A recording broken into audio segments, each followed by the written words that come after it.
نقی صاحب، آپ کراچی یونیورسٹی کے منتخب صدر بھی رہے،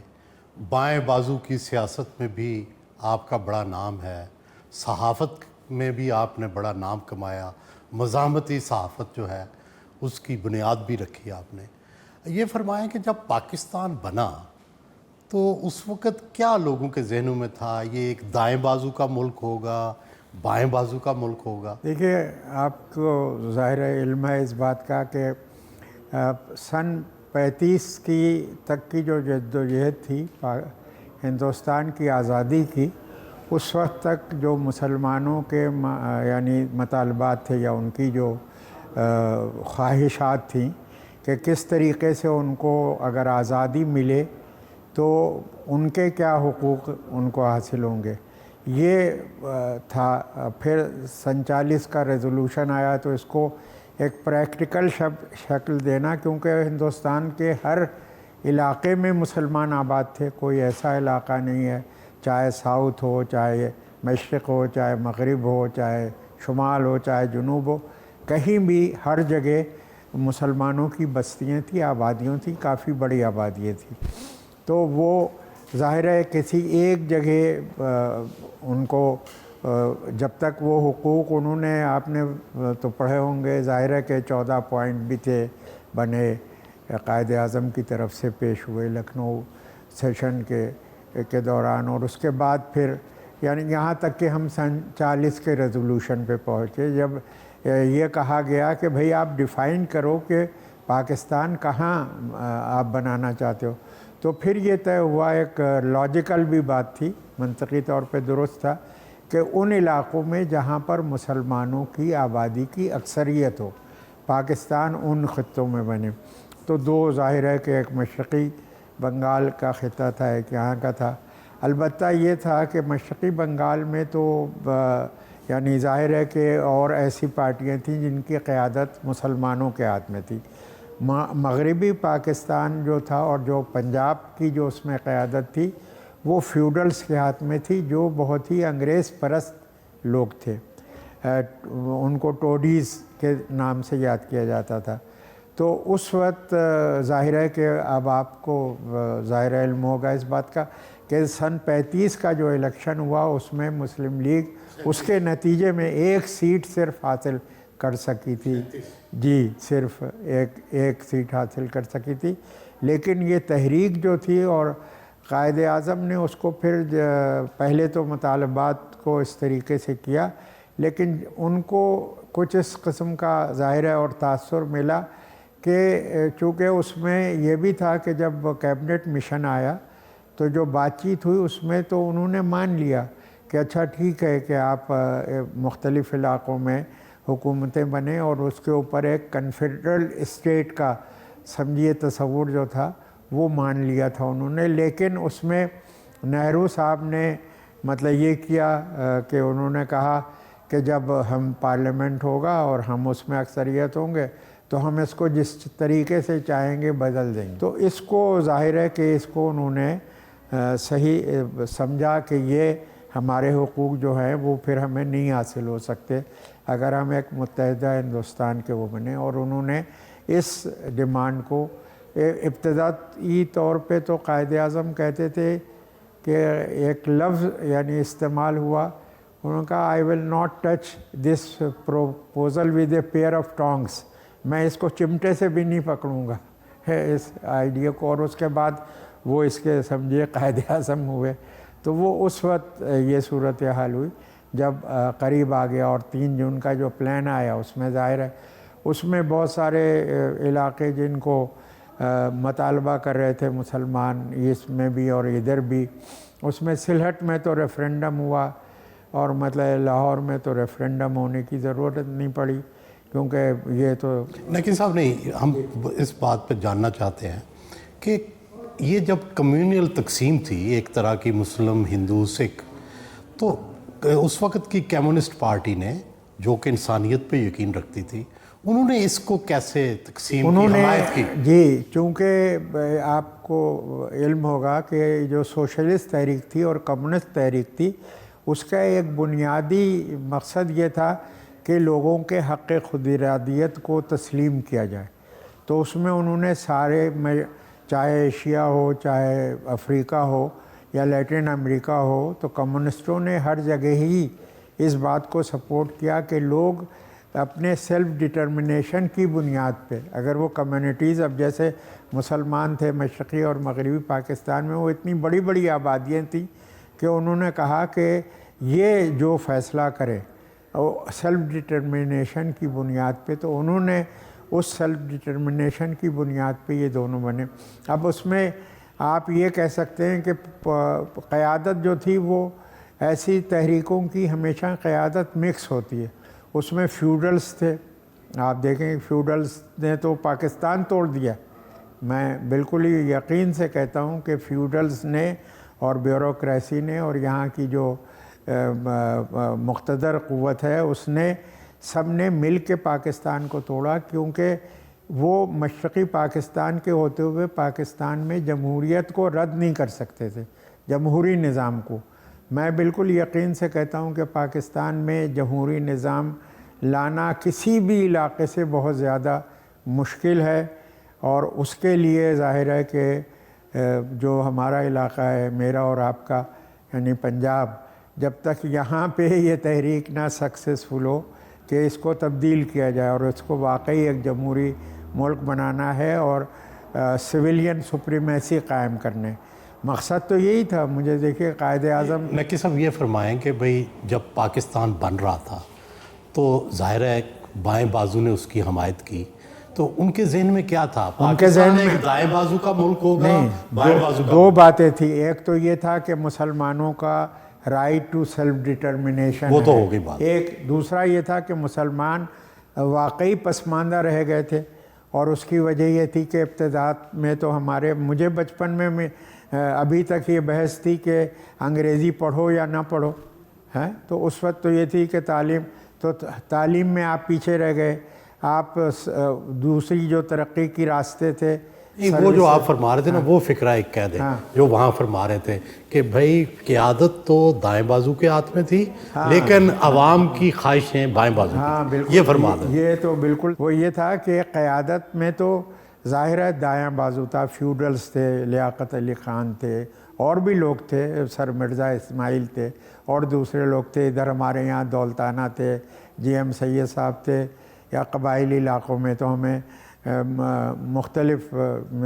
قیوم خان بعد میں شامل ہوئے، لیکن اور لوگ تھے، اسی طریقے سے بلوچ تھے، انہوں نے پاکستان کے حق میں یعنی دیا تھا، وہ جو کوئٹہ میونسپلٹی میں، اور جو ان کا پرنسلی وہ تھا، اس میں آپ کو پتہ ہی ہے کہ ریزولوشن پاس ہوا کہ ہم سپورٹ کرتے ہیں اس کو۔ تو قیادت تو ان لوگوں کے پاس تھی، لیکن جو عوام تھی وہ تو روٹی کپڑا مکان چاہتی تھی، اور وہ اس کو نظر آ رہا تھا کہ اگر ہم آزاد ہوں گے تو ظاہر ہے ہم اس طریقے سے کمپیٹ نہیں کر رہے ہوں گے غیر مسلم آبادی کے ساتھ، جو میجورٹی میں ہے، جو تعلیم میں، جو صنعت میں، جو ہر چیز میں، سروسز میں، ہم سے بہت آگے نکل گئی ہے، تو ہمیں یہ حاصل ہوگا۔ تو اس لیے جو عام آدمی تھا، جو عوام تھے، وہ تو ظاہر ہے کہ پروگریسو تھے، ان کو ظاہر ہے روٹی بھی چاہیے تھی، کپڑا بھی چاہیے تھا، مکان بھی چاہیے تھا، لیکن صاحب یہ تعلیم فرمائیں کہ جو سب سے پہلی پاکستان کے اندر بڑا واقعہ ہوا، وہ جس کو پنڈی سازش کہتے ہیں، اور اس پہ الزام لگایا جاتا ہے کہ بائیں بازو نے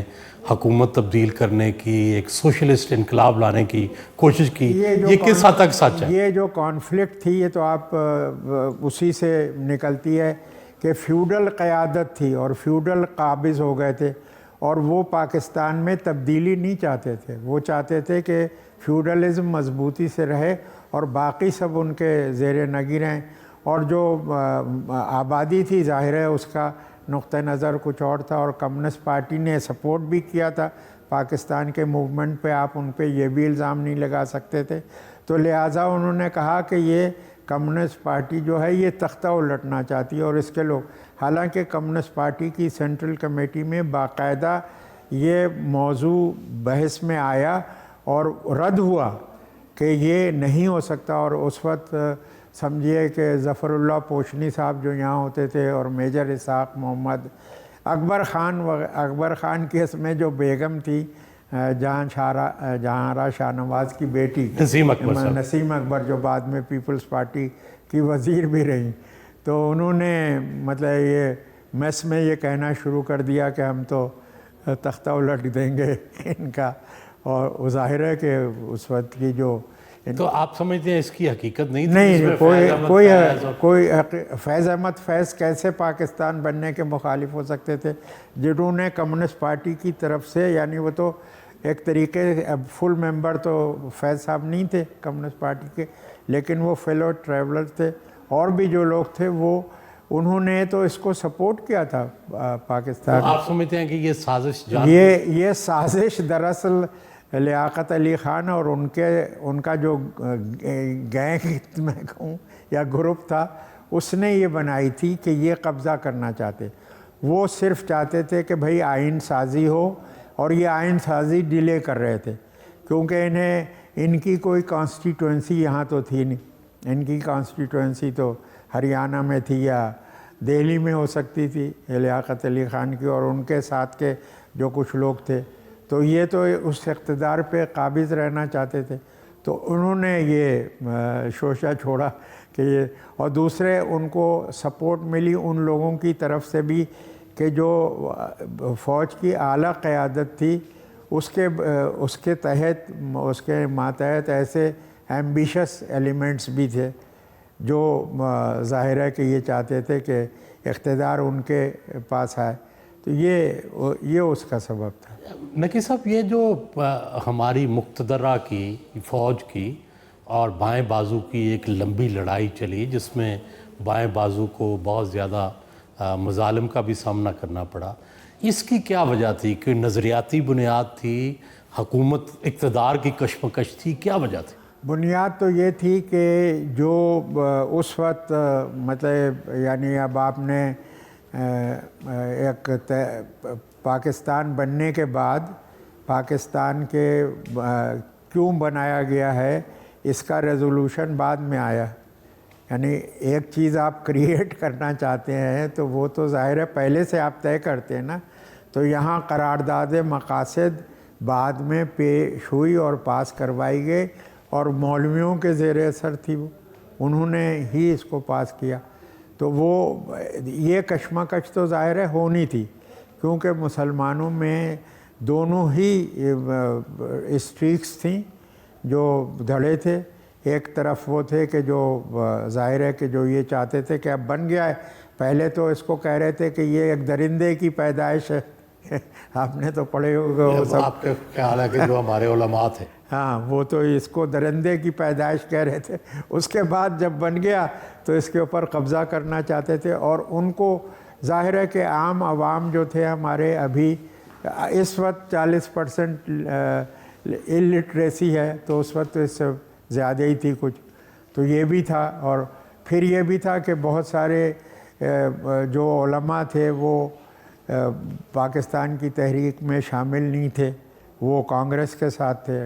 مولانا آزاد وغیرہ، جن کو علماء بہت سارے علماء جو تھے۔ نقی صاحب یہ فرمائیں تو اسٹوڈنٹ موومنٹس نے بھی دنیا میں بڑا رول ادا کیا ہے، یہاں بھی بڑی اسٹرانگ لیفٹ کی بھی اسٹوڈنٹ موومنٹ رہی۔ ابھی میں نے آپ سے ذکر کیا کہ اس شہر میں جب ہم لوگ تھے تو یہاں پہ صرف ایک یعنی ڈگری کالج تھا، انجینئرنگ کا اسکول تھا، آرٹس کالج ایک تھا، ایس ایم کالج، اور اس کے علاوہ تو یہاں پہ کچھ تعلیم نہیں تھی۔ یونیورسٹی جیسے میں نے بتایا واقعی ایک لڑکیوں کا ہندو وہ تھا ٹرسٹ، اس کا اسکول تھا لڑکیوں کا، اس کی بلڈنگ پہ قبضہ کر لیا اور اس میں یونیورسٹی شروع کر دی گئی، اور اسی طریقے سے کالجوں، لیکن اب ظاہر ہے کہ اس کی ضرورت تھی، تو سب سے پہلے ہی آپ دیکھیں نا 1953 میں پاکستان میں جو سب سے پہلے مزاحمتی ادب شائع ہوا وہ طالب علموں کی تحریک میں، 8 جنوری میں جو فائرنگ کروائی اے ٹی نقوی وغیرہ نے، یہ لوگ تھے نا اس وقت یہاں پہ، ابو طالب نقوی جو یہاں کے چیف کمشنر تھے، انہوں نے باقاعدہ طالب علموں کے جلوس پہ، جس میں شہری بھی مرے اور طالب علم بھی مرے. کتنے لوگ مرے تھے؟ تقریباً 1 درجن سے زیادہ لوگ مرے. لوگ کہتے ہیں اس سے بھی زیادہ مرے. آپ کو پتہ ہے یہ فگرز ظاہر ہے اس وقت بھی بڑی مشکل سے ہی وہ کلیکٹ کی جا سکتی تھیں، لیکن 1 درجن سے زیادہ لوگ یقینی طور پہ مرے. لیکن ساتھ میں اس وقت یعنی مزاحمتی ادب بھی شائع ہوا، جس میں زیادہ حصہ جو تھا وہ نوجوانوں کا تھا. اس میں 8 جنوری پہ میں نے وہ کلیکٹ کر کے چھاپی بھی تھی. وہ یہاں پہ جعفر احمد کے پاس اس کی ایک کاپی تھی. میری تو سب چیزیں آپ کو پتہ ہے 3-4 بار سب سامان چلا گیا، تو میرے پاس تو میری اپنے. کتنی دفعہ گرفتار ہوئے آپ؟ میں کم از کم 8-10 بار تو گرفتار ہوا. سب سے لمبی قید کتنی رہی؟ سب سے لمبی قید بہت زیادہ نہیں رہی کبھی بھی. اس کی وجہ تھی کہ مقدمے ہو جاتے تھے. مارشاء اللہ میں بھی رہا میں، تو سویلین مارشاء اللہ میں بھی بھٹو صاحب نے بھی آپ کو کیا؟ مارشاء اللہ میں رہا. وہ یہ مجھ سے قلعے میں پوچھتا تھا کہ آپ کی ہر ایک سے اختلاف ہو جاتا ہے. میں نے کہا میرے کہ ہر ایک سے لڑائی ہو جاتی. حالانکہ اس کو خود اس پہ الزام لگ گیا تھا کہ یہ انڈین ایجنٹوں کو اس کی ٹانگ توڑ دی گئی تھی. تا وقت کہ ثابت ہوا کہ یہ غلط ہے، اور اسی کو پھر انچارج بنا دیا. اس نے مجھے یہ کہا ہمیشہ آ جاتے. میں نے کہا بھائی دوسری بار آیا ہوں میں. تو انہوں نے کہا یہاں دوسری بار پہلی بار ہی میں ہم اس کو غائب کر دیتے، تو آپ تو تو بہرحال یہ ہوا کہ وہ جد و جہد کا تو پیریڈ تھا. اس واسطے کہ اگر طالب علم تحریک نہ ہوتی، اور یہاں پہ ظاہر ہے کہ احمد آباد سے لوگ آئے تھے جہاں مسلمان لیڈرشپ تھی بہت.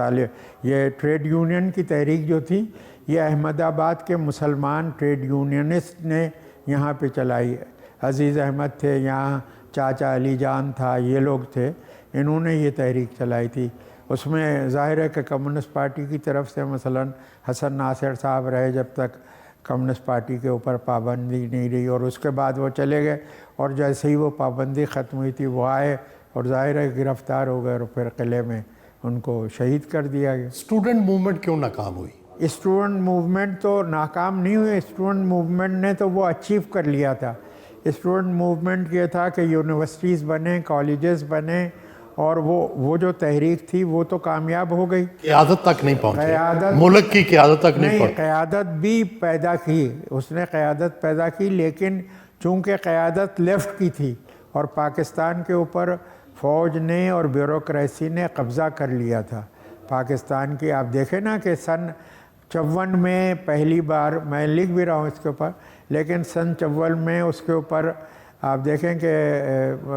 ڈیفنس منسٹر بنا دیا کمانڈر ان چیف کو. جب commander in chief defence minister بنے تو انہوں نے سارے سیٹ اپ کو، اور انہوں نے اس کے باوجود انہوں نے جب قبضہ کیا تھا تو اس وقت اسٹوڈنٹس یونین نہیں بند کی. نقی صاحب اس بات میں کس حد تک حقیقت ہے کہ بایاں بازو جو تھا وہ مذہب کے خلاف تھا، اس لیے یہ تحریک نہیں؟ وہ اصل میں ایسا ہوتا ہے کہ یہ جو مڈل کلاس کی چونکہ قیادت تھی، اور میں چونکہ اس کا رائیول رہا ہوں، اور آپ دیکھیں نا کہ میں جرنلزم میں گیا تب بھی مجھے کوئی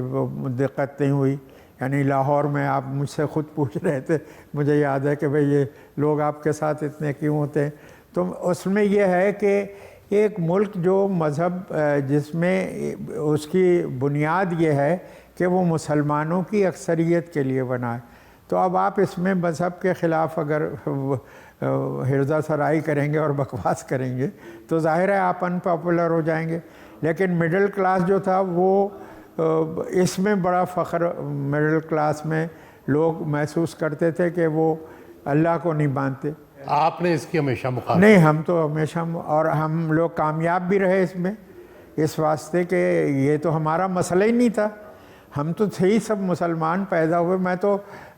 یعنی علی گڑھ میں بھی دینیات میں مجھے اسکالرشپ ملا تھا، حالانکہ میں بالکل تھوڑے دن رہا تھا وہاں، اور شیعہ کالج میں بھی مجھے دینیات کا اسکالرشپ ملتا تھا. اور میں شیعہ سنی دونوں اس میں یعنی چھٹیاں کرانے شیعہ کالج میں بھی میرا دخل تھا، یہ بھی تھا. تو ظاہر ہے کہ مسلمان ایک اکائی کے طور کے اوپر، اور